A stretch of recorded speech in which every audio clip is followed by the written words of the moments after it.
नांदेडच्या आंचल मामेडवार हिने प्रियकर सक्षम ताटे यांच्या मृतदेहासोबत लग्न केलं आहे। आंचल मामेडवार हिच्या वडिलांनी आणि भावाने 3 गोळ्या झाडून सक्षमची हत्या केली आहे।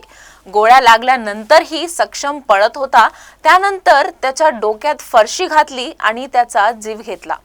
सक्षमला गोड बोलून भाऊ आणि वडील घेऊन गेल्याची कल्पना आंचलला होती। सोशल मीडियावरून मेसेजमुळे सक्षम आणि आंचल यांच्या प्रेम संबंधाबद्दल आंचलच्या कुटुंबियांना कुणकुणा लागली होती।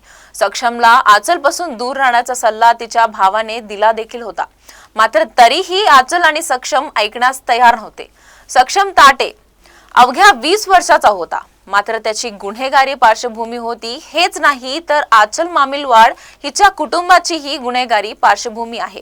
सक्षमच्या हत्येबद्दल कळताच आंचल मामेडवार हिने त्याच्या घरी धाव घेतली आणि त्याच्या हाताने आपल्या शरीरावर हळद लावून घेतली आणि त्यालाही हळद लावली। तिने सक्षमच्या मृतदेहासोबत लग्न केलं। यावेळी तिने आपल्या कुटुंबियावरून अत्यंत गंभीर आरोप केले आहेत।